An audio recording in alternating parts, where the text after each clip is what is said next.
വിശുദ്ധ മെത്തോഡിയൂസ്. കോൺസ്റ്റാന്റിനോപ്പിളിലെ പാത്രിയാർക്കീസ് ആയിരുന്ന വിശുദ്ധ മെത്തോഡിയൂസ് സിസിലിയിൽ സിറാക്യൂസിലാണ് ജനിച്ചത്.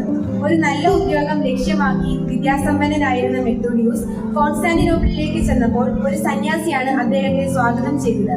ആ സന്യാസിയുടെ പ്രേരണയിൽ മെത്തോഡിയൂസ് ലൗകിക താല്പര്യങ്ങൾ ഉപേക്ഷിച്ച് ചെനോലാഗോസ് ആശ്രമത്തിൽ ചേർന്നു.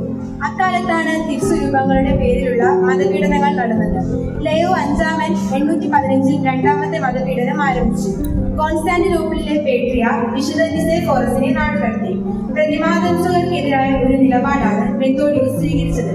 പേട്രിയാർക്കിനെ നാടുകടത്തിയ വിവരവും മറ്റു സംഗതികളും മാർപ്പാപ്പയെ അറിയിക്കാൻ മെത്തോഡിയൂസ് റോമിലേക്ക് പോയി. ലയോ അഞ്ചാമന്റെ ഭരണശേഷം 821 മെത്തോഡിയൂസ് കോൺസ്റ്റാന്റിനോപ്പിളിലേക്ക് മടങ്ങി. പുതിയ ചക്രവർത്തി മൈക്കിളിന് മാർപ്പാപ്പയുടെ ഒരു എഴുത്ത് അദ്ദേഹം കൊണ്ടുവന്നിരുന്നു.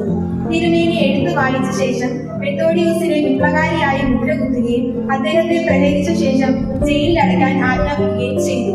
7 വർഷം അദ്ദേഹം ജയിലിൽ കിടന്നു. ജയിലിൽ നിന്നും മോചിതനായ ശേഷം പുതിയ ചക്രവർത്തി തെയോഫിലസ് മെത്തോഡിയൂസിനെ വിളിച്ച് ശാസിച്ചു. യേശുക്രിസ്തുവിന്റെ തിരുസ്വരൂപം വണങ്ങാൻ പാടില്ലെന്ന് പറഞ്ഞ ചക്രവർത്തിയോട് ചക്രവർത്തി സ്വന്തം ചിത്രങ്ങൾ വണക്കത്തിനായി സ്ഥാപിക്കുന്നത് എന്തിനാണെന്ന് ചോദിച്ചു. 842 തെയോഫിലസ് ചക്രവർത്തി മരിച്ചു. രാജ്ഞി തെയഡൂറ മെത്തോഡിയൂസിന് അനുകൂലമായിരുന്നു. തിരുസ്വരൂപ വിദ്വേഷിയായ ജോൺ പാത്രിയാർക്കീസിനെ മാറ്റി മെത്തോഡിയൂസിനെ കോൺസ്റ്റാന്റിനോപ്പിളിലെ പാത്രിയാർക്കീസായി നിയമിച്ചു. 4 കൊല്ലത്തെ ഭരണശേഷം ശരീരത്തിൽ നീര് വന്ന് അദ്ദേഹം മരിച്ചു.